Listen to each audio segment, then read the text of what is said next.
Hello. Welcome back to another episode of the Steebee Weebee Show.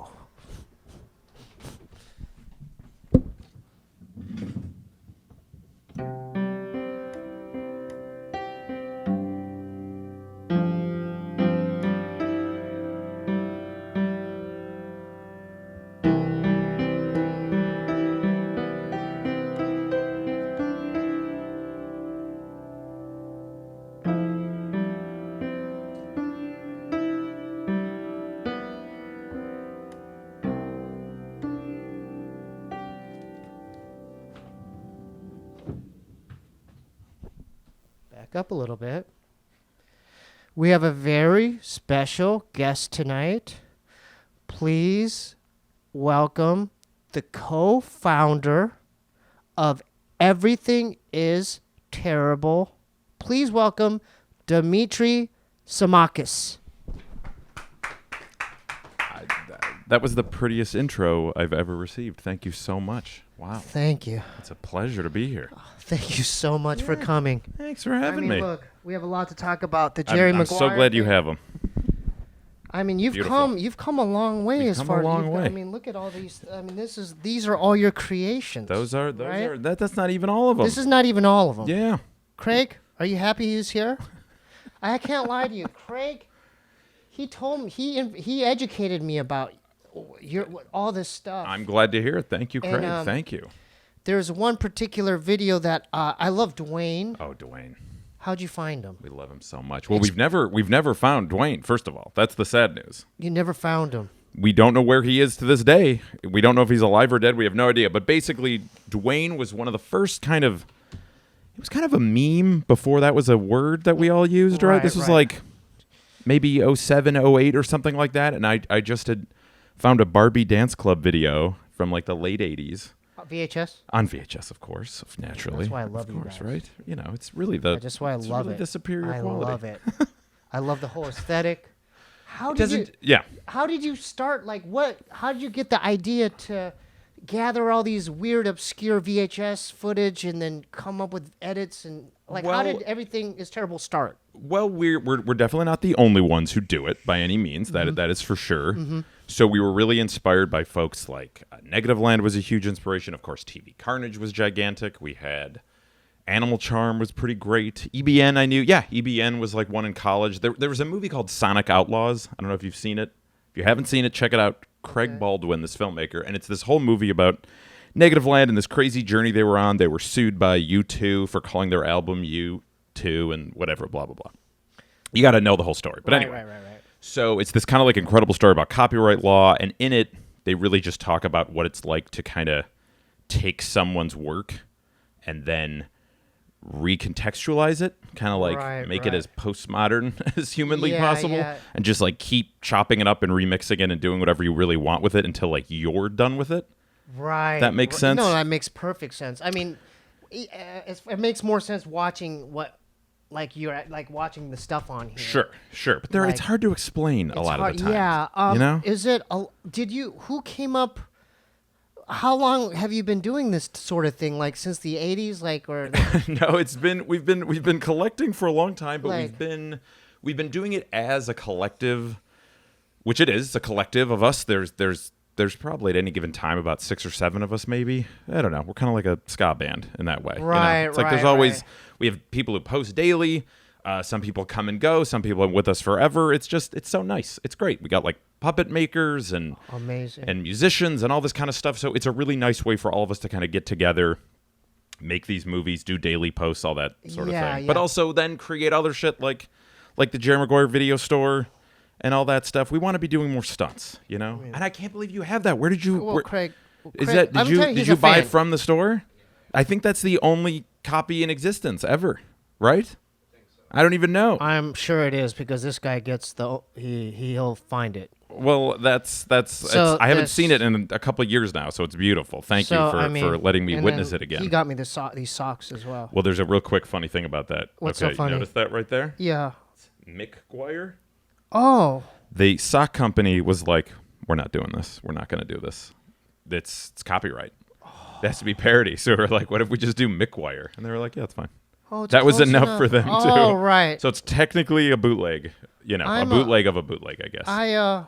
I'm a real big fan of the movie itself also. Are you? Yeah. It's fine. I really liked it. Do you remember? It's long. It's really long. Yeah, but the reason why it kind of resonated with me is I actually went to Arizona State, and you know how Cuba Gooding Jr.'s, he plays for Arizona. I barely remember this, but yes. Yeah. I actually don't know the movie very well at all. It's a great movie. It's a long. You know what I will say about it? Why is he laughing at this? I mean, there's nothing fun. Okay. It's a very weird movie. It's a weird movie. I mean, Jay Moore's in it. He's like... Yes. Yeah. What's his name from Sliders? Why do I always forget his name? Sliders. Stand By Me? What's his name? Why can't I think of his name? Oh, my God. I'm sorry. My brain froze. Oh, boy. Yeah. I feel terrible. We'll get back to it. How... Jerry O'Connell. Thank you. You're right. Yes. He's like the... He's like that really stud, that quarterback, the football player. He's like the hot young athlete. Yeah. But it's kind of an anti-humanity movie, actually, at its core. Jerry Maguire, the character, Amy Nicholson, the film critic, wonderful film critic, does like a deep analysis of it. She's obsessed with Tom Cruise, wrote a book about him, and talks a lot about it. And it's an incredible... Watch it again with that attitude. He kind of never changes the entire movie. He sort of always hates the little kid. There's a lot to it. Anyway. Well, it's very accurate as far as his portrayal. I mean, he's like any agent probably out here in LA, like CAA, but he doesn't really he doesn't really have like an arc so much. No. Like he gets fired and he feels sad, but he still gets everything he wants. He does. And even when he loses it, he kind of doesn't care. He just sort of like comes back to it because he has nothing else to do. Well, he only had one client at the end. Yeah, right. Cuba. And Cuba, of course. I love that movie. I love it. What am I saying? I mean, come on, dude. You have all this? It's amazing. Come on. Yeah, it's an amazing movie. It's great. Where did you find all the films and the footage that you would use, to be put into Everything Is Terrible videos? Like, sure. I mean, like, how do you even begin to scout out that footage, or where do you go to find all this stuff? Well, it's getting harder to find, I've noticed. Thrift stores is a big one. You got, of course, garage sales, but honestly, I haven't been to one in forever because they just don't pop up that often. And when they do, I certainly don't see VHS, although we're doing more DVDs lately.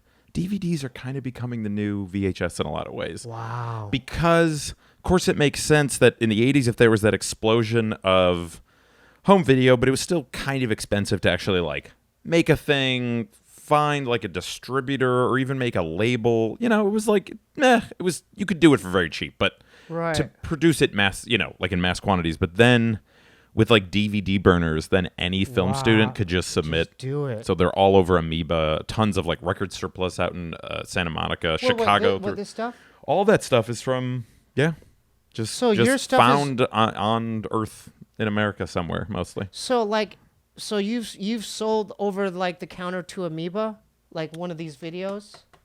We do. That's true. Yes, but I mean in their used bins, in their like used VHS section that's getting smaller and smaller and smaller. Oh, no, you're talking about like the whole dollar overall bins and that kind of thing. Right. Yeah. You're talking about finding this type of footage. Totally. Yes. Because we guessed that maybe you had like a whole crew that may have they would travel to the Midwest and look for these like it's part we go on tour, garage sales and stuff like that. So that's part of it. We go on tour a lot. I don't get to do it as often as I'd like because I'm usually working full time. I'm not currently now, and it feels fantastic. Yeah, because it's weird to have your baby go away without you. It's a very strange feeling. Yeah. But the rest of the group does an amazing job. So, but yeah, there's a lot of that, but it's less and less. There's just less tapes out there. It's getting harder to find. It's rare. I imagine it's what DJs might have dealt with in like the early 2000s, maybe, as vinyl shops started to close down, and then right. I don't know if they'll come back, but it would be odd if video stores came back. But I would like to see it. Yeah. It's sad. It's sad. It's a bummer. It's a different world because of technology. But you guys not only had access to all these tapes, but you had the eye to edit certain. You had a vision. Yeah. Like, where'd you find the virginity is cool guy?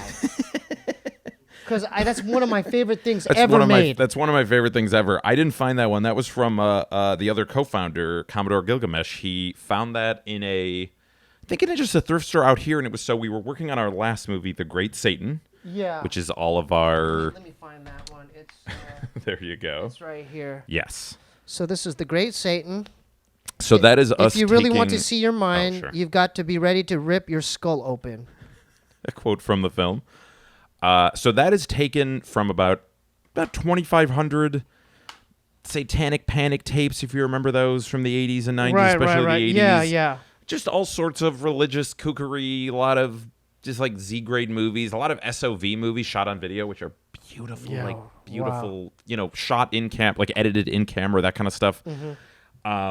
All of that stuff, and we then kind of created a narrative out of those thousands of narratives to make a movie about good versus evil, kind of like about Satan.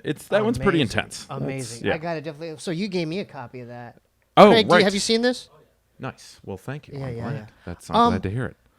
What was I saying? Question. What were we talking about? We're just talking about you. Yeah, just about. Oh, so we try to do themes now. Yeah, is a thing. Okay. So it's like that's a topic that we really wanted to cover, just because we grew up in that time of just when Satanism was like this big deal. It didn't really make any sense to us, but we were terrified of it as kids. It just seemed like, oh, I'm gonna die. Like a Satanist will murder me one day. Right. That's how I'll die. It's how we're all gonna die. Like, it's only a matter of time. When did you start feeling that? Like, did you grow up with certain satanic movies that come to mind? What are some movies that come to mind? It wasn't even a lot of movies.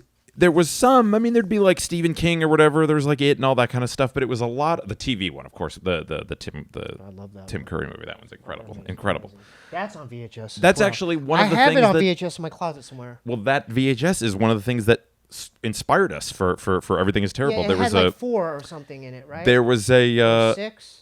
The miniseries? Yeah, it was something like that. Like, it was I remember I have some of the tapes in my closet somewhere. Well, that movie, if you go back to it, it's incredibly, it's mind-bogglingly the Chinese bonkers. restaurant scene, it's insane. It's like the head in the refrigerator. Oh, insane.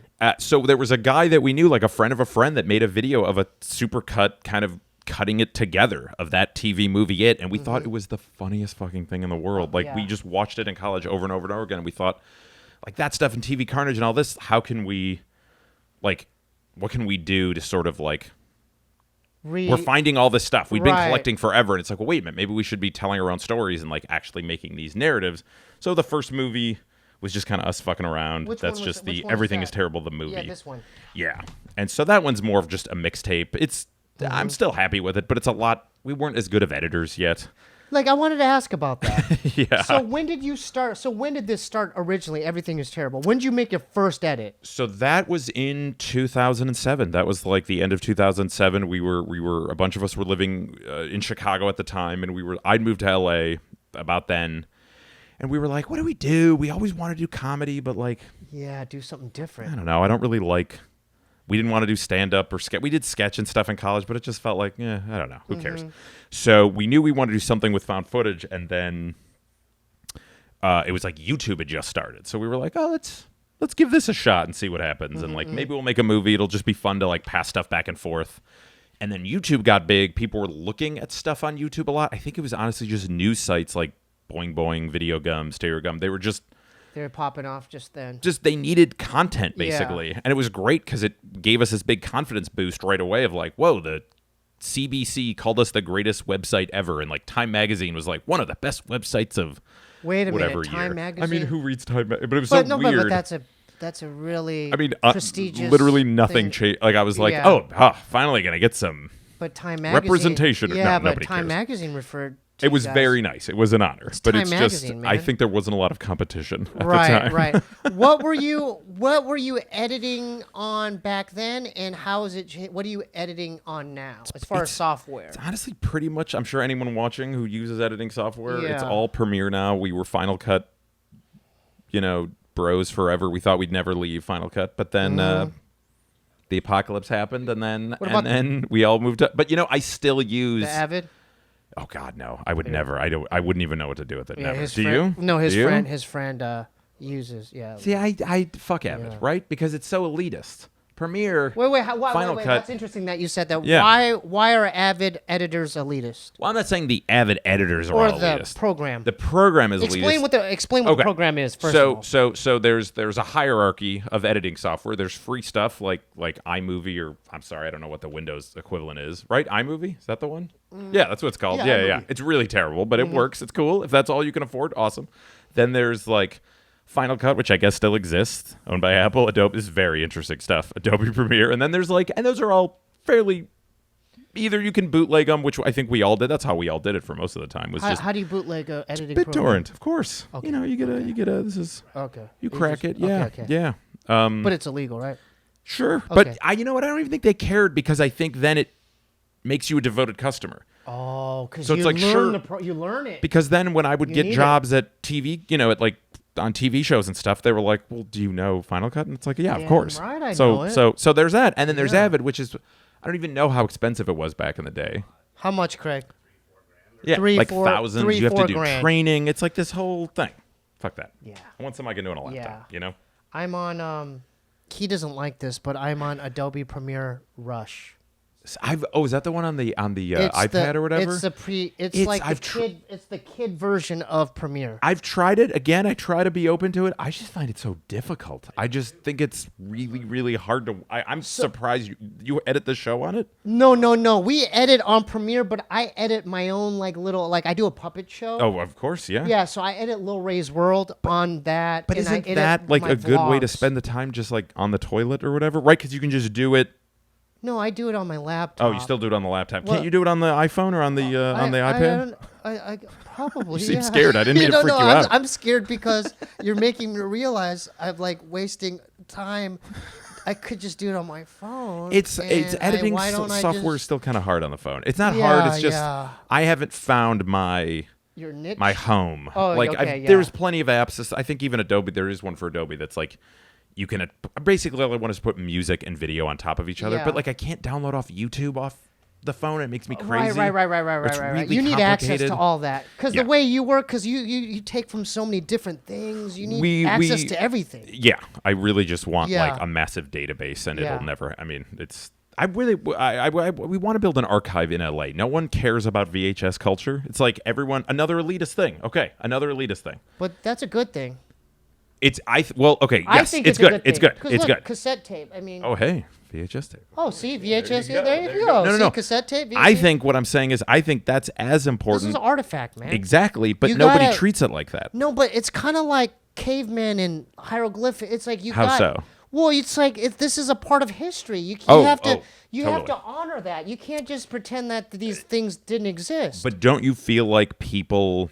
You have to I feel like the way that people treat film, right? And it needs to be preserved. I'm all for it. You're talking about movies, movie film, right? Film prints. I love movie film. I love movie film. There's a certain way it looks. Totally. I still think digital doesn't look as good. I think I know where you're going. Keep going. But nobody cares about the preservation of film analog the way that they do about film. There's the Cinematheque in France. There's so many things out here. The Academy Museum that they're building out here. Have you seen it? It's multi. No, I haven't checked it out yet. I think it's not open yet, but it's great. I'm all for it. But why isn't there an archive open to the public, cataloging that entire world? It's a shame. I'm on your team. If this was a debate, I would be on your side. I wanted to make it very clear. I'm not It's kind of like arguing like a payphone, right? Like these kids nowadays. Right. If you were to show them a payphone outside of any Arby's or 7-Eleven that we grew up with, they would think what the hell is that? I saw one today, and it looked, and I just it looked terrifying. Thrashed. It looked moldy thrashed. somehow. It was thrashed. It was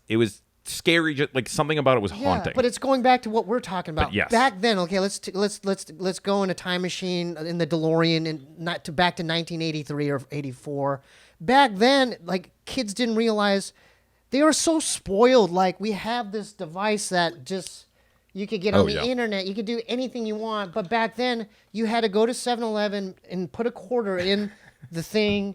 And then you only had 60 seconds, something you had like a that, minute sure, or whatever, 30 seconds, and then that's it. Yeah. But it's going back to VHS tapes, cassette tapes. It's these it's things a were lost special. culture. It's a lost culture. Yeah. And not only that, any kind of medium that's on these things, I tended to listen to it more intently.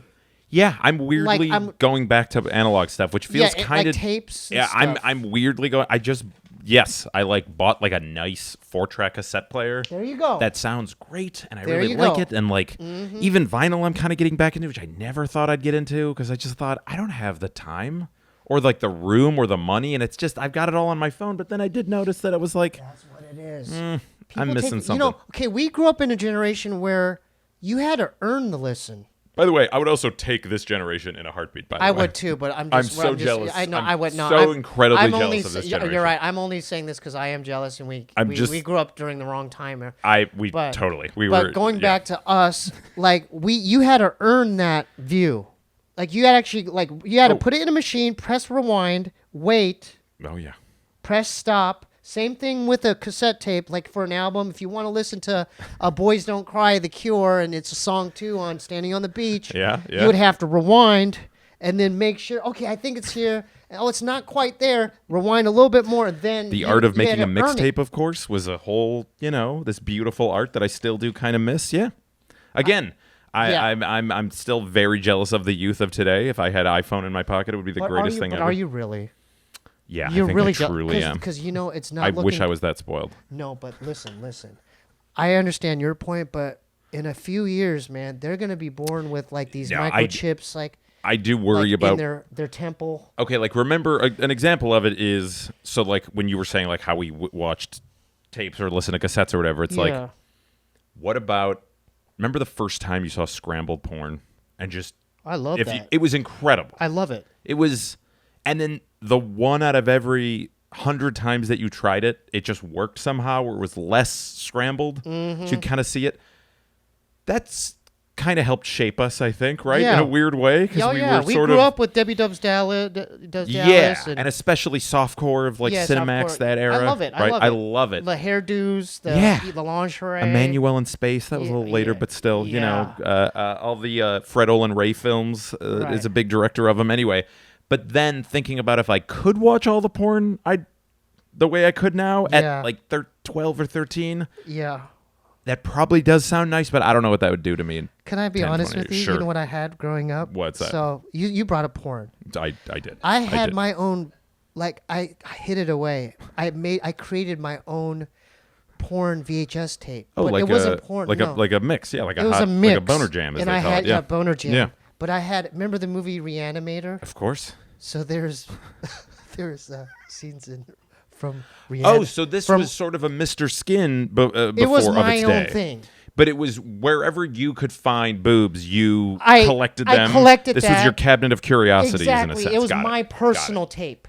See, that's incredible. Of course, I did the same thing. Of course. Yeah. Of course. I mean, I even did it where I had it taped off of the screen because I for some reason didn't know how to figure out how to tape off of TV, which I know I did and didn't. I don't know. It was like the cable box was the coaxial thing. Mm-hmm. Again, we sound like we're talking about ancient artifacts at this point. It's not, though. But then just getting like a high 8 camera and actually just taping Cinemax at 2 a.m. is one of the saddest things that might have ever happened How'd you in get 1990. the fuzzy? There's like it was so blurry and terrible. Calibration too. That was like terrible. Sometimes, like the VHS had the wavy lines. Yeah. But again, it was important. It really it was very rare when it came up, when Dinosaur Island or anything on Bikini HBO. Car Wash Company 2 or whatever was on. This was a big deal. It made deal. us who we are. Yeah, but you remember Reanimator, right? There was like boobs. In it, right? there's plenty of boobs in that movie. But it was like there's like a lot of decapitated like.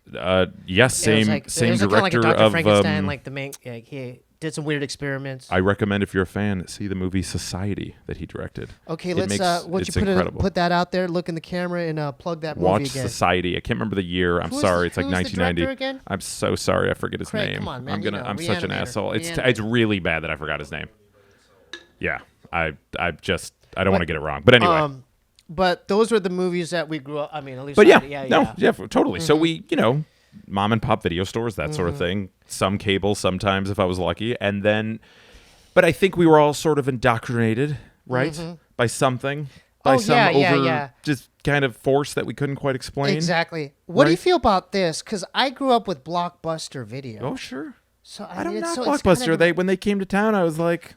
It's pretty sweet. They got it. I didn't realize at the time what it was doing to small businesses, but it was pretty cool. That would like kind of define your like growing up, right? Like Friday night, that was the thing to do. Of course, absolutely. Round Table Pizza, Domino's Pizza, and then right to Blockbuster. Totally. Explain to the viewers and listeners what Blockbuster is. So it does seem they odd. might not know. Exactly. It was an actual physical space you'd walk into where you would say, hi, do you have this movie? And they would say, no, we don't have the movie. And by the way, you'd get in your car for this.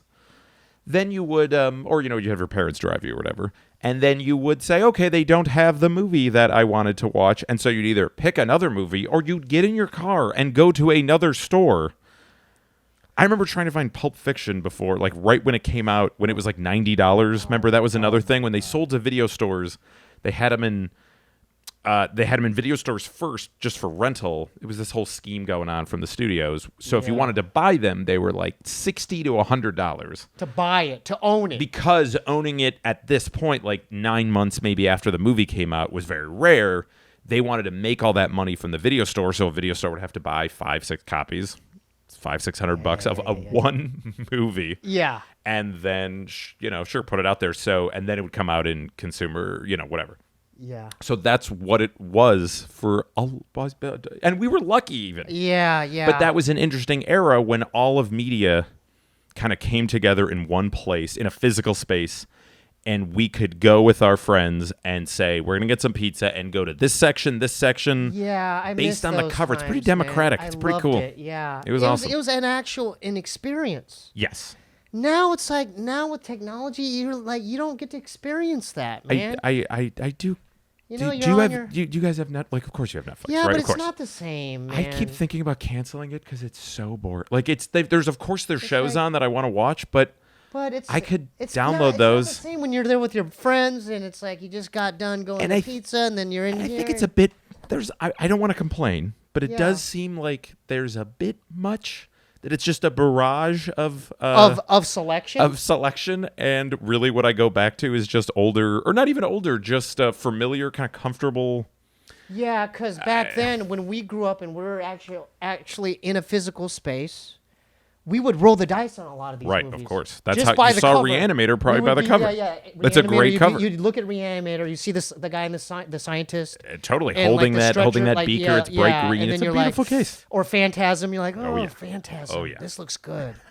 I don't know. What do you think? And you look at the back, you read the back, and this is all you had, this and this. Yeah, that was it. And you couldn't.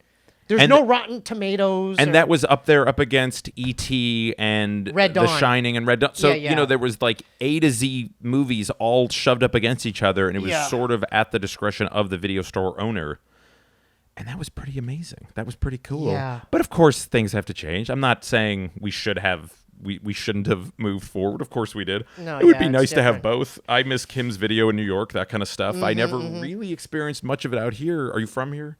No. Well, you've San Diego. Yeah, then I went to college at Arizona State. What about you? I didn't even ask you where you're originally from. I'm from Cleveland, Ohio. Oh, Ohio. Cleveland, Midwest boy. Oh, Midwest boy. Yeah. Okay. We just keep our heads down and work a lot. And then what was it like growing up there, like in Ohio there?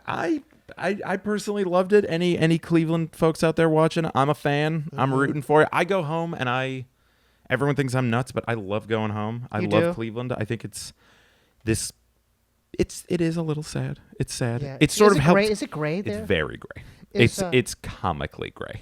No, is it? It's gray. You can't believe how gray things get. You think your skin is gray sometimes. Jeez. It's what does that do to one's mood? Like what was it like growing up? You went to high school there as well? Yeah. It was. So how did you get through all that in the gray? It's like anywhere else. Every day's gray. For a bit, there's some nice days every so often. Yeah. Right around now in the summer, it's beautiful. That's great. What kinds of activities do you do besides go? I mean, when did you get into all this cool stuff? I think honestly, most of this comes from just watching too much television. Like, okay, I'm gonna put you on the spot. Like, what shows come to mind? Like, what kind of shows did you grow up with? Sure, I think inspired you. I think for me, the ones that inspired me the most were shows that really, for the first time in TV, if you look back on it, like specifically reference TV and pop culture again. So The Simpsons, of course, like obviously, but even things like Mystery Science Theater. Beavis and Butthead was a big one. Shows that were literally characters watching other shows. Simpsons was different just because it was so all over the place, but it brought it all together where it was all about references and it was so fast-paced. You were like, why don't I get that reference? Who is Charlton Heston? I need to know who that is. I don't have the internet yet, so I got to figure this out or whatever. and you'd feel so cool if you knew a Monty Python reference or whatever in another comedy show. Or so then I would say those shows were super influential because it really spit it back into, it was still Viacom and whatever, the same 3 networks or whatever. But it was cool that you were able to watch it and go, oh, there's some sarcasm here. I get it now. They're teaching me what kind of postmodernism is, and that's interesting. I found that fascinating. Right? And I think, of course, MTV and all that stuff, just everything being this so is when extreme. they actually showed music videos. Right? Yeah, but also just stuff like Singled Out, where you're watching it forever and you kind of hate it, but you keep watching it over and over and over again. And I think that's kind of what these movies started with, which is like, we're watching all this stuff. What do we do with it? Yeah. There's a funny moment that just shouldn't have happened on television. That's a weird... a lot of what we love is stuff that you'd get at the video store that was free. That was that anti-drug stuff or the stranger danger. I love that about your guys' aesthetic. It's man. It's so weird, but it's so right. It means well, but it's it's misses correct. the mark. Yeah, so much. Like Dwayne, for instance. Let's go back to Dwayne. Sure. Dwayne's amazing, by the way. He's a child god. How god. did he become your mascot? Well, that was so. Yeah, that explain what Dwayne is. So first of all. of course, I'm sorry for the uninformed. Yeah. They need to watch one of these videos to know. Sure. So Dwayne, you might have seen him. He's a beautiful, blonde-haired, blue-eyed boy who could dance. Who can dance like no other. He's like a god. And the light, really, I think what it is, he's wearing a bright blue shirt. He's kind of doing this dance move that you never really see anywhere else. But I think what does it is the lighting of that shot.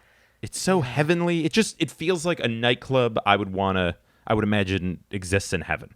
Yeah. You know, just everything's pastel, soft pink and blue and purple. Oh, yeah. Everything's just perfectly happy and unironic and just pure. And this kid is dancing his heart out. Golden. He's golden. I got to dap you up for that.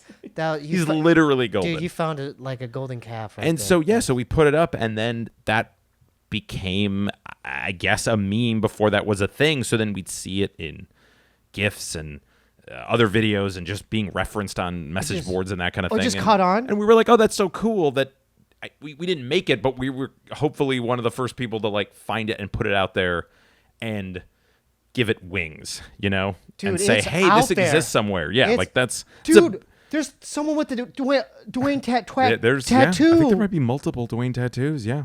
Craig, you got to get a Dwayne tattoo. We've said it still. Dude, this you still gotta stands. Talk him into it. Well, for those at home and you too, we've said it. We're gonna probably have to turn it off, but we've said if you get a tattoo of everything Dwayne? Is terrible, just any EIT tattoo, we will let you into any of our shows for free for life. But now we're getting to the point where it's like, okay, well maybe we need to calm down. But still, right now it's fine. So if I get EIT, yeah, even the initials, sure, why not? like on my neck, absolutely. I Are you could kidding? get any of your shows for free. A neck tattoo, my God, of course. But what if I get Dwayne's face here? I'll give you every DVD and every merch we make from now on. You'll be a lifetime member. That's a guarantee. So how many? This is just it's free advertising 24/7. Why wouldn't you want a tattoo of something you did? How many Dwayne tattoos are out in the world? I know there's one. There might be two. There's a Jerry one for sure. There's a Jerry Maguire one that's beautiful. It's like the Flash style with a knife going through it and blood. It's beautiful. There's a lot of the symbol that I did here, like this thing. I do a lot of the art and design of the. I like that. Stuff. Like, did you design that? Yeah. Okay. So I think. Do you sell those? We do. We absolutely let's do. that right Everythingisterrible.com. Check it out. We sell everything. So you got merch there? What else you got there? We sell beach towels. We sell... Keep going. Patches, stickers, DVDs, naturally, of course, T-shirts. Socks. Pop sockets. We got pop sockets, cassette tapes. We've made 2 volumes of cassette tapes that are quite beautiful. Can you keep going? I mean, you're blowing my mind. I think I truly can. Wait, what am I forgetting? There's... beach balls? What'd you say? Cup holders? There's Prince, of course. There's Prince.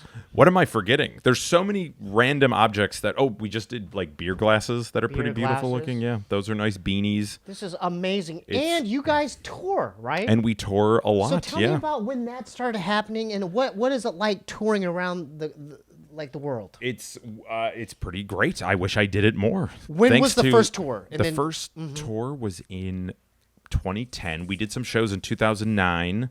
That was with folks at the Alamo Draft House. Shout out to to John Gross of the Alamo Draft House. Yeah. And so they would bring us out there, and we would do shows out here. Yeah, that was before they had all the franchises. They maybe only had a few. Mm-hmm.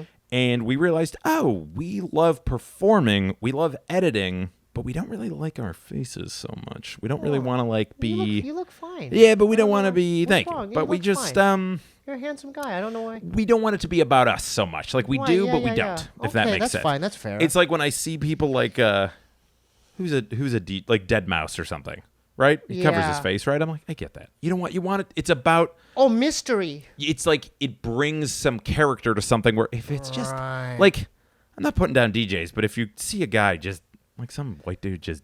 Go ahead. You can say a DJ's name. Go ahead. You can put one. You can No. I'm just saying in general. I'm not putting anyone down in particular, but I'm saying I don't even know what Dead Mouse even sounds like. I don't even think I've heard a song of his. I do either. But I only know who he is because he has a mask on his face. Oh, it's a part of his whole. So I'm just saying. And he is also a fan. I found out later, which was nice to know. Again, he's a fan I'm of this? sure he mentioned it a couple times on Twitter. That's he was amazing, like, dude. I mean, well, again, I guess people seem to like him. Okay, but, so what does that? How does that make he's not you like feel? Some neo-Nazi or something. No, is he? but he's out. He's out there. He's very popular. People know he's a DJ. Sure. So Yes. what's that like for you when you realize someone you look up to, it could be an actor or a musician, actually likes your stuff? Oh, isn't it wonderful? How does it make you? Well, no one has done that to us. Oh, stop. Or this show. Come on, that's crazy. But I'm talking about. It's pretty nice. I would say a lot of the time. It's always an honor to know that, especially if you're going to a job interview or something like that. Right. And just it gives you that kind of boost, that foot in the door to go. Okay, I'm not a. Sure. Right, I'm not a crazy person, or whatever. My work. Right. Maybe that's nice. So when you tour, just go over like a typical tour. Like, what do you guys do? Like, you'll go to a city, and then what do you do there? So a big thing for us is performance and exhibition, and we never really wanted to just play a DVD and go home. That seems so weird. Boring. Yeah, it's boring. You gotta be interactive. Yeah. So exactly. So we love making things. We were kind of getting into when we were doing some sketch stuff. We really got into making puppets and that kind of thing, and just I love it. I'm a fan. There's just something to I'm it. a fan. We I grew do up a in puppet that show world. too. Exactly. I You know love what it. I'm talking about. Like Mr. Rogers, all that. We grew up with that. Absolutely. We grew up with all that. The disciples of Jim Henson. That sort of thing. You know, it's weird that. Well, I don't want to say what street we're on, but Henson Studios is around this. Very close by. But you notice that? Have you been? I've always been curious, but we've just because it's gated. It seems pretty secluded. I'm dying to go one day. I've talked to people who have, and that would be amazing to do a vlog or something. They say it's as beautiful as you'd imagine. Just people hammering away at these beautiful. Yeah. They do a lot of stuff in London. Explain to the viewers who Jim Henson is. Well, come on. Well, there's a lot of millennials. There probably are. There's people, millennials. Are there? Who are watching? It is interesting that they're that the Muppets I've noticed didn't really age well. I think of them as so classic with those movies. Like they made them. I don't know if they did as well. Then they do a show that was sort of like The Office, and I just don't think. I think it's too many generations removed. But Jim Henson, Muppets, Dark Crystal, Labyrinth, of course, Sesame Street. So much of Dark Crystal. That's not even a fraction. We're big fans of Dark Crystal. Me and him. The new show's coming out. That's right. But I like the original.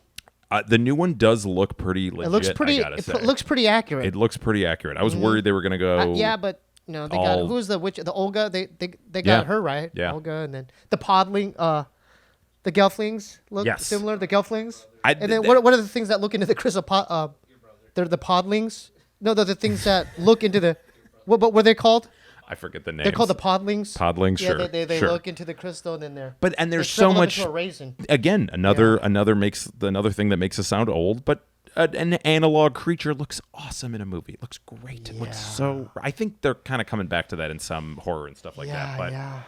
But we loved the ridiculous, crazy performance, costumes, that sort of thing. And so we thought, well, let's make these movies, but then at the same time, we'll tour with them because we also just wanted to be a band, but we don't play any real. That's fine. We're not a band, yeah, so but you're touring. But it makes us feel like a pretty band. Great to go out there. You're touring. So really, I got to give a shout out to Commodore Gilgamesh, co-founder, who has done. Wait, say his name again. Commodore Gilgamesh, the shout other out to Commodore, who has been just relentless in the booking.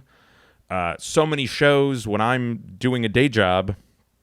he goes out there with whoever he can find, sometimes people from the group, sometimes not, and it's just wonderful. Like we're doing one in July 31st. Yeah, we is saw. when We start. saw the calendar. We saw. We're so aware like of this that'll be stuff. so fun to Yeah. do. This is a West Coast tour, so Okay, it's that's mostly amazing. like Are you we go excited? as far as This is a great. it's This is so a great fun. thing for you. It's man. wonderful. I mean, who would have known that you making these great creative edits would eventually lead to doing tours, man? Well, but this is what I would say is that first of all, it's not that glamorous, as I I'm sure you going to probably know. showcase your stuff again. Thank though. you. Yeah, I'm going to showcase it. Well, so that one, for example, that one was probably when we went the most kind of insane. I don't want to reach. I don't know why I'm reaching so weird. Okay, this is the.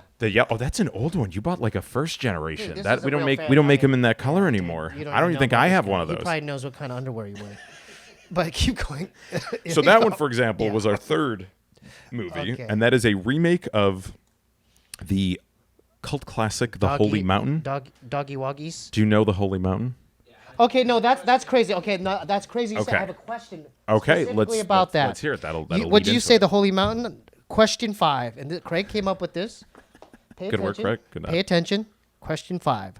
Why did you use Holy Mountain as the basis for your DVD Doogie Woogies? Doggy Woggies. Doggy Woggies, Doggy Poochie Woggies. Woochies. Come on, show some respect. Yeah, sorry, Doggy Woggies. Why did you use Holy Mountain as the basis for Doggy Woggies? Well, if anyone has this seen, this is it. So that is all. So what that is, Doggy first of all, Woggies. so that is a 1973 art film by the filmmaker Alejandro Jodorowsky. Highly recommend checking it out. And I'm still answering your question, but we remade the film only using dog-related found footage. So, Air Bud, Air Buddies, Amazing. Sherlock Bones, all these movies that actually exist. Dude, he's Dog getting a boner training. right now just hearing you talk. Do you see his face changing? Well, we loves you nearly being lost here. our minds making that movie, so I appreciate it. Thank you. We literally, Nick and I, Commodore and I, we kind of, that one broke our brains to the point where we watch so many movies in such a short amount of time that everything, it's sort of like we were talking about with Netflix. Everything now just feels like the same blurry mess to me now. Right. And I don't know if everyone feels that way, but I absolutely, after that Doggy Woggy nightmare. Yeah.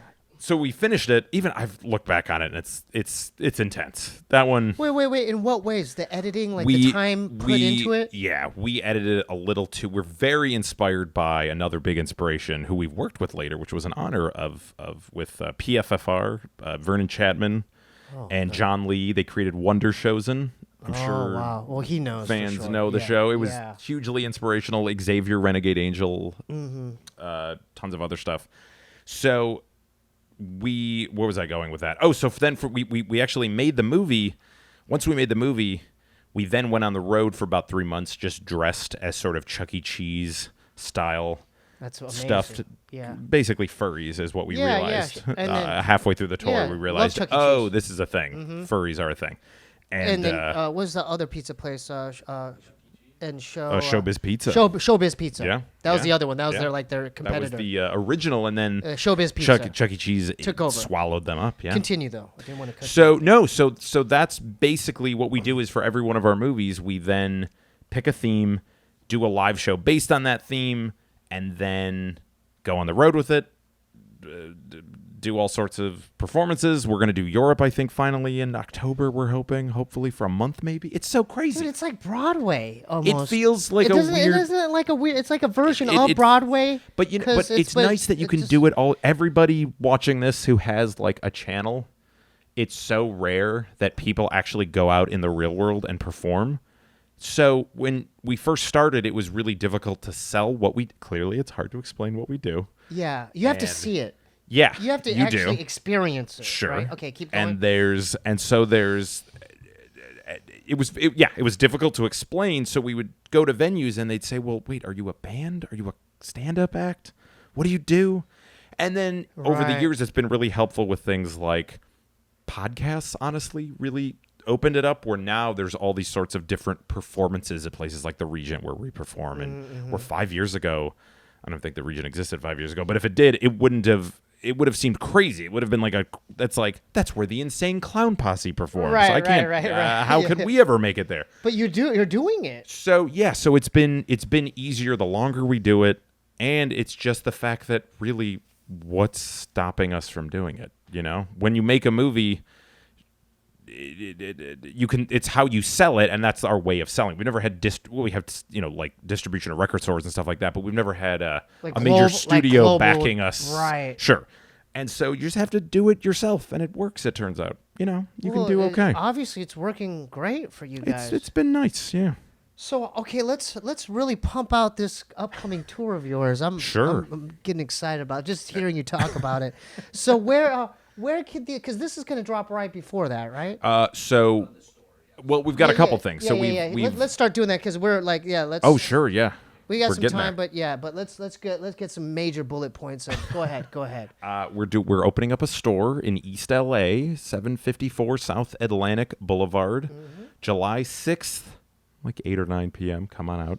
That is where we've had it. We have a shop where we make all the puppets, store all our merch, all that kind of thing. It's just been our headquarters forever. We've been bouncing around from Chinatown to wherever. We finally found a home. And we realized, well, it's a storefront. Let's actually turn it into a thing. And it'll be whatever. We'll sell our stuff. We'll have like rotating art. It'll just be a space where people can come, kind of a proto-archive of what we were talking about earlier. And then we go on tour starting March 31st, West Coast tour. Just check us out, everythingisterrible.com. Check out our Instagram, Facebook, all that. We're doing everywhere from here to Denver to Portland, Seattle, Vancouver, that kind of thing, What it's like 2 weeks. Yeah, what place are you most looking forward to visiting? Have you ever heard of Meow Wolf? Do you know what Meow Wolf is? Well, my band performed there. Right? Yeah, Wasn't that amazing? I'm a fan. We did a show at Meow Wasn't Wolf. It like the greatest venue ever? And I wasn't even on drugs. I felt like I was on drugs. Feel like you're doing acid. So Meow Wolf is like, it's hard to explain. It's explain art. What it is. It's kind of like a Disneyland. It's like a Disneyland for adults, where it's a huge warehouse, or I don't even know how to explain it, but it's like an amusement park for adults where there's crazy sculptures and fluorescent lighting and different rooms, and it's hard to explain. It's like, just immersion 100%. Like imagine what Discovery Zone would be like if you were on edibles at... No, that's not even necessarily true. But it is very drug-induced. You feel like you're on drugs there. There's different layers to it. Like, different for example, rooms and secret rooms. Like you'll walk into when you walk in, it's an old bowling alley, but you'll never tell. And there's this house, like you're outdoors, indoors. So there's crickets and there's plants and there's trees and whatever. And there's this Victorian house facade. You walk in, it's a legit house. It feels all the proportions of it's a house. I know exactly what you're talking about. Right? And then there's a fireplace that you can crawl into that then goes into like a portal. Yeah. There's a refrigerator that you open that opens up another universe. Exactly. Yeah. There's what he's referring to. It looks like a house, like just any house, and it feels like you're just in any house in America, and you open up the fridge, and the fridge, I remember, led you into like a NASA space station. Totally. So it's kind of like an Alpha Centauri kind of... you're in a house, but then you open the fridge, and now you're in a whole different world. The walls literally melt in the living room or the dining room. It's incredible. So it's incredible. We're also doing... there's a small room that we have in there. Yeah. I did not work on it, but we're doing a giant room in the new location in Denver, by the way. That's so suited. It's going to be crazy. Suiting for you guys. It's going to be amazing. What you do. Yeah. It makes perfect sense to me. It's all that kind of... Just... We really like to... We don't want to punish... Sometimes we feel like we do it a little too much. We need to kind of reel it back a bit. But we say that we want to make you laugh while thinking there's a monster behind you at all times. They'll be on drugs as well. And when people say they come on drugs to our show, I think, why? It's like, why would you do that to yourself? Well, I'm sober. Okay, nice. I vape. I vape a little nicotine, but I don't. Sure. I stay away from weed, alcohol, drugs. I was sober at the time when we did the show, and I felt like I was on drugs there. Yeah. I was like, whoa, this is like... And there's kids, crazy. They're having a blast during the day. It's hysterical. I don't know why you would let a kid in there. But, come on, it'd be great. Well, there's arcade There's an arcade there. Oh, Craig. there's several arcades. No, it's wonderful. There's a maker studio for young inventors. No, there's actually so much for kids to do. There's a photography lab. Yeah, it's a wonderful thing. It's honestly. So that's I'm such a big fan. Meow Wolf is in Albuquerque, New Mexico. So that's in Santa Fe. Oh, Santa Fe, New Mexico. But they're opening ones in D.C., Denver, Vegas. I think they want to plan to open one a year. Anyway, it's a wonderful thing. Check it out. Have you heard of Anticon? Of course, I was a huge fan in college. Dose, shout out to Dose One. Oh, of course, he's a So Dose, actually, he's the one that like gave me the tour. He's an Ohio boy too. Oh yeah, he's a Midwest guy. So Cincinnati. Dose, shout out to Dose because Dose like actually like showed me around. He introduced me to people. Right. He actually showed up to our show, and he was working there actually too. Yeah, I think he lives there now. Yeah, he was working on stuff there. Yeah, he's got a room, and it's just incredible what they're doing. So they've got this venue in this, again, indoor-outdoor thing with all these neon buildings. Oh my It's God. just looking out into the crowd, you feel like you've made it, right? It's just crazy. Yeah, that was a crazy show because even like even the you know what stage that is. It's like what's around that. You felt if it's like nighttime at Not Scary Farm or something. You're like, okay, what is this? Am I performing at an amusement park? And then it was just crazy. There's something haunting about it for sure. It's crazy. Yeah. And that's so crazy you brought that up, man. I'm so glad that you performed there. Meow Wolf. We actually have because each of these have I might have a Meow Wolf because this was. Each show, an artist did a different. I love those, poster. By the way. I love all of these. So this is at Seattle. I don't know, but there's definitely a Meow Wolf one. I think this might be it. Right here, Meow Wolf. See, Meow Wolf. Oh, there you go. That's it. This is the show Perfect. At Meow Wolf. It's with Kid. With Kid Koala of all people. Another huge inspiration for us. So isn't that crazy? Yeah, it's at Santa Fe, so it's at 1352 Meow Wolf. Yeah, it's a magical spot. So we're so happy to do Craig, that. You got to go check that out, man. You have to. You can't even describe it. I think we didn't even describe it that. I did a terrible job of describing it. I did too. For example, we were talking to them about the new room and all that, and they said, I think I asked them at one point, "What is your goal as a company?" And they said, "Honestly, it's just to employ as many artists as possible." Yeah, that's a pretty great MO for a company to say. That's all we're doing. How can you go wrong with that kind of attitude? Yeah. You know what I'm saying? And it's like, the fact that it's not owned by anyone. It's just tied to nothing. It's just actually George R.R. Martin. Huge benefactor of it. He just believed in it early on, and he put probably wouldn't exist without his, or at least in the shape that it's in, without his help. Shout him out again. Shout out to George R.R. Martin, I guess. Shout out to George R.R. Martin for making Meow Wolf. It's 10 o'clock. Oh, it's 10. I'm so sorry. We have 10 minutes. We have 10 minutes. Okay. No, let's keep going. No. Sure. I'm glad that I like this because we have written questions and that just kind of like brought... I had no idea you were going to bring that up. But it's so nice to kind of be able to perform at music venues to feel like you're in a band. Like that feels so great to go, we played at the same spot, even though... Yeah. You know. Well, not only that, it's just good... You shouldn't even compare it to that. It's just good to go out publicly and tour for... It could be a book club or totally. Yeah, it doesn't matter. Human interaction is kind of important, and I can't believe when you do your shows. Are you shocked that anyone goes outside and comes to them? My last solo show, not a lot of people showed up because it was the last episode of Game of Thrones. Oh my God! Yeah, shout out to George R. R. Martin. Shout out to George R. R. Martin. That's really when you did. Where was it? It was in Santa Ana. It was in Orange County. Oh, Santa Ana. Yeah, it was tough. Good crowd there. I had fun. Yeah. I mean, there's a vlog out there on my YouTube channel. It is most of America was sadly probably watching that. But for a Mongchi show, we haven't done a Mongchi show in a while. But yeah, man, that was like more. It was more like I guess more energy. But it's kind of unbelievable to energy, see, to look out and actually talk to people. It's weird, yeah. It's weird. It's weird. And I've noticed that when someone says something nice in a comment section, it feels nice.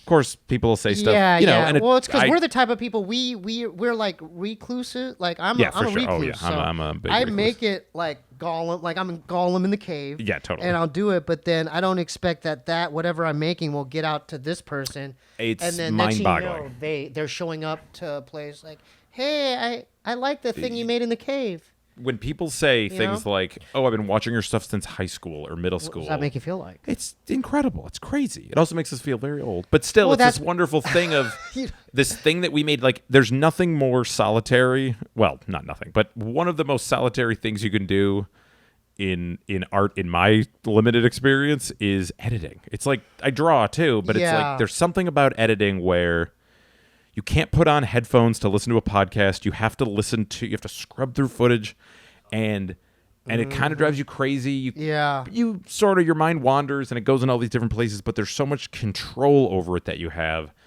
It's really great to do it and then to put it out there and think, oh, haha, I kind of thought that was funny, or maybe it wasn't even that great, but I just did it. It's done. Move on. Do the next thing. But and then to have someone 10 years later say, appreciate it. And it's such an honor. It's.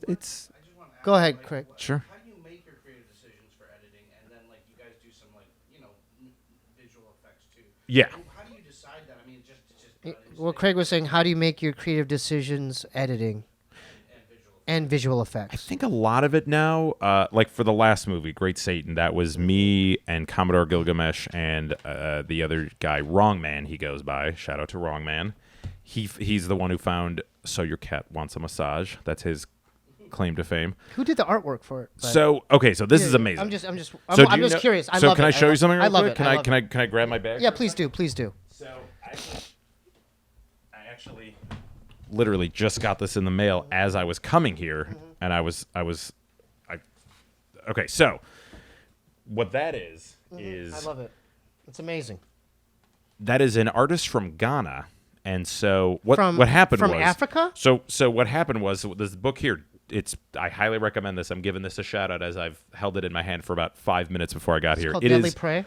Well, so there is a phenomenon that happened in a big part of Ghana, other parts of Africa, but for some reason Ghana seems to be the main area of interest, where in the 80s, 90s, and even 2000s, in these villages, they would drive around the villages on a pickup truck with rice paper that kind of looked like this on the back, sort of like just sewn together wheat, rice, whatever paper, and then would paint movie posters, hand-done movie posters to advertise for a movie that they would later play in the center of town that night with a VCR hooked up to a generator, oftentimes on a bed sheet, and just the community would come and so get out of town. So through that, there's this era of I'll show you like one of my favorites. I know it's very boring to show on a podcast, but still, it's dude, that's amazing. So for example, it's Mrs. Doubtfire, and there is Robin Williams stabbing somebody who kind of looks like Rob Lowe, maybe, or something, through the eyeball, and there's blood everywhere. Who was the artist that did all this amazing work? So there's a few different artists over the years. Wow. Some they've. Can I take a look at that? Please, absolutely. Wow, I want to show the camera too. I just wanted to show them like an example.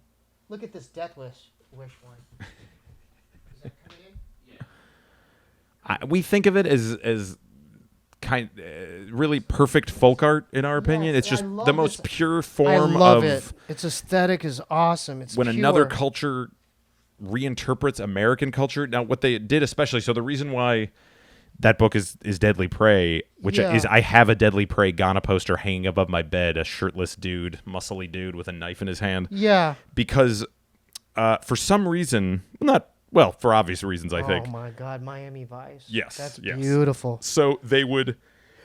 Look at a lot of the movies that they would show over there, sure, there'd be Terminator and Rambo and stuff, but a lot of them would be movies that are very hard to find even in America. So one of them, for some reason that's been done a lot, is one of the most amazing movies ever, and I'm giving it a gigantic shout out. It's on Amazon Prime, I believe, which is awesome that has happened for the first time ever, that it's on streaming, is Deadly Prey, where it's this Rambo meets Most Dangerous Game meets just all 80s Reagan era action movies, and it's incredible. And so the way that they've done these posters is they usually, no matter what movie it is, they just make it super bloody, super exploitive, super, big boobs, arms chopped off, heads exploding. It's amazing. So that is an artist from Ghana who made did that. This? Yes. And so wow, it all came together. It's crazy.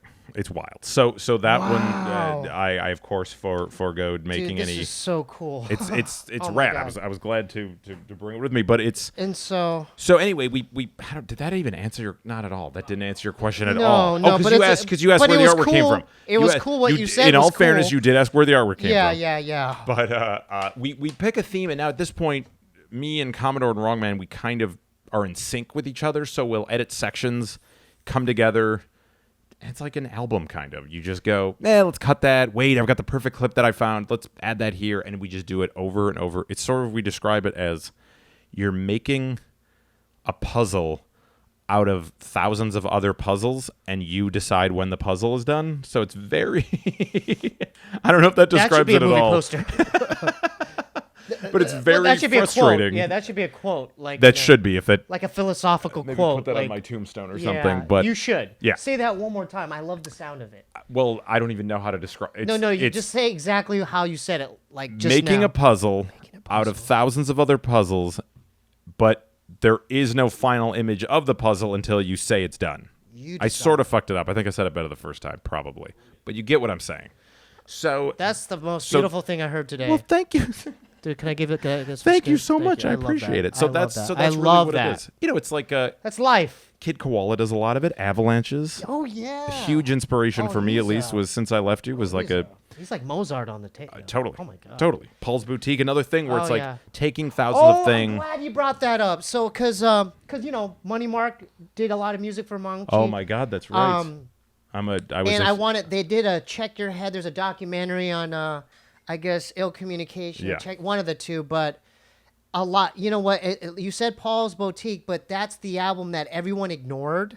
Which is so weird. I didn't know that until I read the book. It's the most puzzle. Piece thing. It's my favorite by far. Me too. Yeah. Because they shout out to the Dust Brothers. Mm-hmm. It was like the most intricate collages where you'd be like, whoa, they're doing this and they're rapping over this. That dog bark, for example, you know, the ping pong or the that's ping from pong. a TV commercial. That's from I think a Boston baked beans commercial. So they were taking it from it was TV. From Boston baked beans. I think so. I used to eat that. Well, that I believe that singing dog is the first sample I remember you hear. the way the candy looked. It was no. The actual. I think it's the actual baked beans. So I'm getting it wrong. No, I'm fucking it up. I was thinking about the candy. It's the actual. You're right. I said Boston baked beans. That's what that is. Okay, sorry. I got it. No. I got it wrong. Okay. Anyway, shout out to the Beastie Boys. Shout out to the Beastie Boys. Huge. But the Dust Brothers. Money Mark. Yeah. We need to get a part 2 of him back. He was actually on the first season of this. Oh, that's right. Yeah, he was right. the first or second guest. I bought all his albums just because I loved. You did? I got into him because of Beastie. Camera. Of course, I'm a gigantic Money Mark fan because of the Beastie Boys. Grand Royal Magazine was a big deal to me and all that stuff. You know what? He needs more recognition. A lot of people are people not recognizing they better the mega towns of Money Mark? They should recognize it more. They should absolutely. Because they put out the whole book, right? They put out a big book. That book is beautiful, by the way. It's like Have a you read Bible. it or seen it? I saw it at ArcLight. Couldn't afford it. Do the audiobook. It's got thick. everybody. It's thick. It reminded me, it kind of woke me up spiritually because I forgot how much of an inspiration the Beastie Boys were. They legendary. I just forgot, kind of. No. And I feel I never forgot, but listen. No Beastie Boys, no Eminem, no Beastie Boys, no House of Pain, no Beastie Boys, no Vanilla Ice. Come on, man, I could go on and on. You could go on and on. No Beastie Boys, no, I can name more. You know? I of course I saw Money Mark in Cleveland, Ohio in whatever 1990, and I was like, I know who that is. I know that guy. He's there with Mixmaster Mike and who else was in the band at the time? Mixmaster Mike, Money Mark, MC, of course, the three. Yeah. But they're and then they had DJ Hurricane before. Remember DJ Hurricane? That's right. Anyway. Yeah, I'm glad you brought that up. Because I think they don't get enough, due credit as far as. But no, because you said puzzles. That's why I brought it up. Yes. You said puzzles, the most intricate puzzles. Totally. And so you said Paul's Boutique, and then my light bulb went off, and I'm like, okay, that's the most puzzle. Like, musically, that's a puzzle piece. But yes, totally. And so that, again, is a huge Craig, inspiration. I know we went off on tangent. We went way over, but we're still doing good. We're almost done. I just want to ask him, how long does it take you to make a movie? How long? It takes... This is coming from him. He wants to know that. To make a movie, it takes anywhere from... I'd say from a year to a year and a half, maybe. I mean, if we're really scrunching time, it just kind of depends. I think for... maybe something like Getting a Bad Rap does the hip hop, we call it, where we took all corporate rap and made like a mega mix out of it. And at the same time, 2 other dudes, we kind of split off. They made a comedy one called Comic Relief Zero that's on the other side of that DVD. That's all just the worst stand-up comedy or the most... On this one? No, on the bottom one. On the bottom one. So that was 2 movies in one. That was our little Nerds box version of... Oh, this is the flip side. Yeah. So... Oh, I love the packaging. And then it's like... Thank you. Yeah, the upside down. Boom. Then it flips on you. Like that one we kind of probably spent the least time on, and it felt weird. We like to really comb and comb and comb. So we're working on 2 movies right now. One is a all kids movie because we just love the phenomenon of marketing to children, specifically as like really young. And a lot of our stuff has that in there. Yeah. And then hopefully a memory hole movie, which it probably takes too long to get into, but just look up memory hole. Yeah. Mm-hmm. Yeah. So what's next? I mean, what's in the future for you, for Everything Is Terrible? Like, what do you guys want to do next besides touring and doing all this cool stuff? I it sounds like the most 2015 thing I could possibly say, but I'm working on a podcast to kind of be cool. I mean, it makes sense. More in depth. I'm trying to. Now, like I said, I have to finish it now, which is scary. But it's like I'm trying to figure out something where, why isn't there a show in the realm of something like, I don't know if you know Reply All or Radiolab or something. Just these shows that sort of have narratives and they go down these deep rabbit holes. Yeah. And so but no one really does them about movies, especially, of course, they're movie podcasts, but I mean, about deep. Home video stuff kind of things. The weird world of, Geraldo on his quest to find Satanism or to find Satanists and to understand Satanism. This was a primetime special that's fascinating, by the way.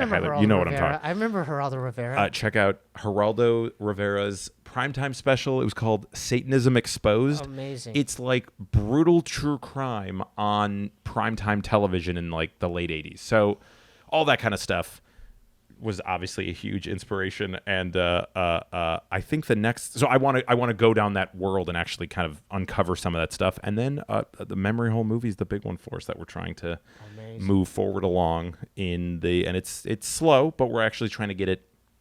What you're doing? Trying to make it elevated in some ways that I wish I could say, but I can't. No. But keep working on it in ways that would actually make it the most legit, I think, movie we've made. If that makes sense. We're all looking forward to it. Well, thank you. And please notify us so we could show up to the premiere. I would love nothing more.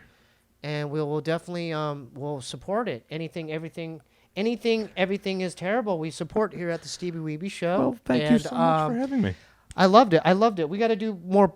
How about next time we get like even some other people? I was saying it. I felt bad. It is we'll get them next time. It is a limited. Yeah, space, it's a limited. But we'll get them next time for part 2, 3. Because I'm sure they have their own stories too. Of course, they would love it.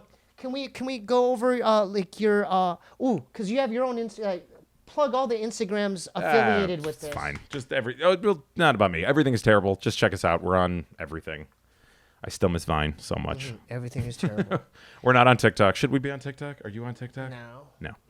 But no, mostly Instagram, still Facebook, sadly, YouTube. We're still there posting every weekday. And every day, really, we're just posting something every day. So. Do you have any personal things, if you like your podcast or things, what they should look out for that? Nothing yet. I'm that guy, just still talking about working on things. And then make sure you catch Everything Is Terrible. They're on a town near you. Check us out on tour. Go to everythingisterrible.com.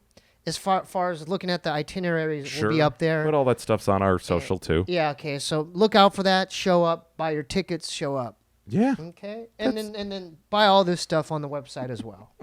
Okay. Is that good? Are you kidding? This was like an hour-long infomercial. It's incredible. That's why we do this. Should do more of these. Yeah, I love it.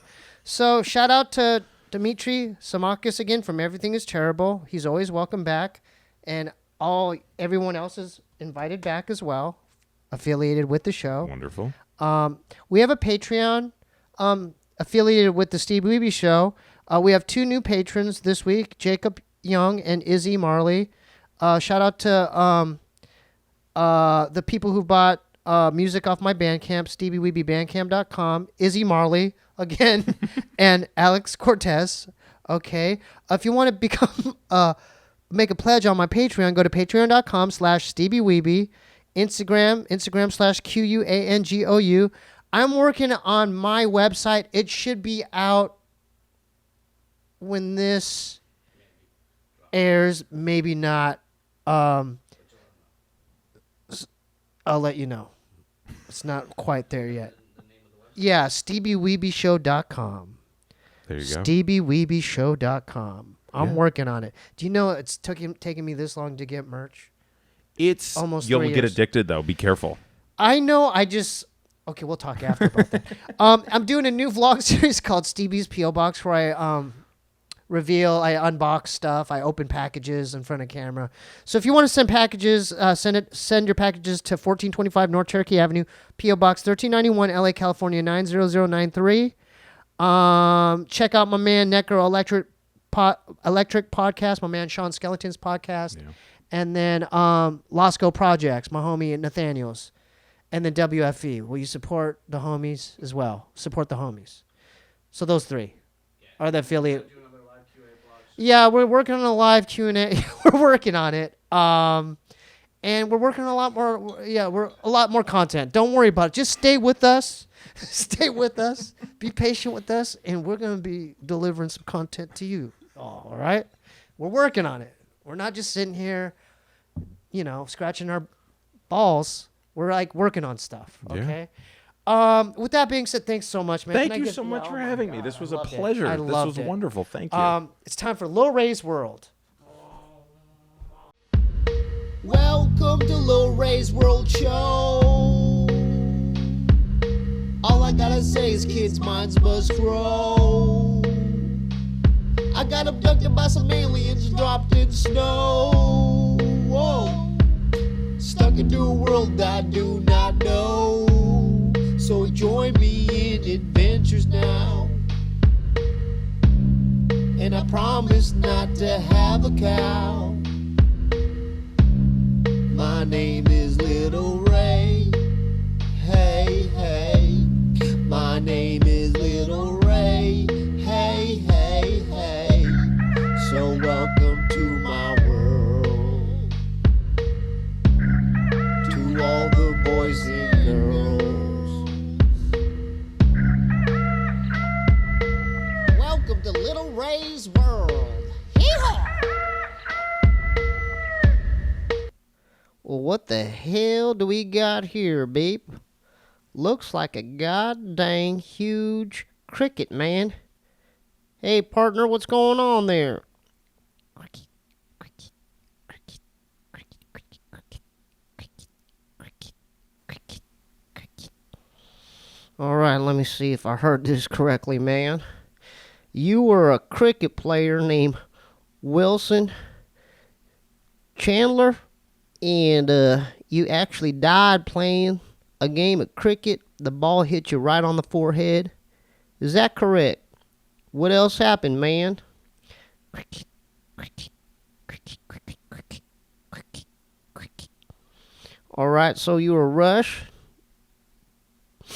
to the hospital, and a nurse actually let you die inside the hospital room. Is that correct?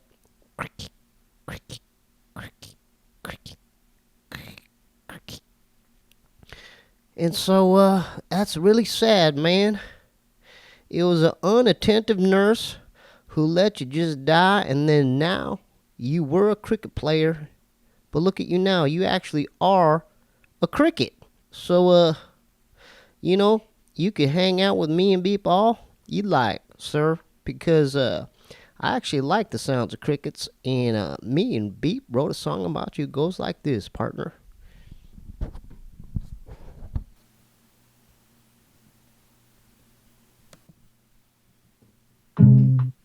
This one's about Wilson, the cricket man. Wilson the cricket man, Will. Wilson is a cricket diggity-die, playing cricket, did it when the player hit it, split it up a stone, and was admitted to a nurse that was not gifted, let him die, and she emitted a sound that a witch committed, grabbed a cigarette and lit it. If this painting portrait image sounds like you, then you could stick it where the sun don't shine, just to remind you that I'm acquitted. What was submitted, man, a toe tag and top a ticket. Wilson's not a frog inside a pond, so there'll be no ribbon. People pour some beer under the ground. Wilson, you can sip it, you can hang with us, don't touch the frown, man. You can kick it, don't even triple. Look at you like you would solicit, signing off the Little Ray, Mr. Sides of the Pacific. Wilson is a cricket man. Wilson is a cricket.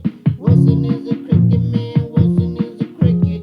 Wilson is a cricket man. Wilson is a cricket. Wilson, man, the cricket. Can you dig it?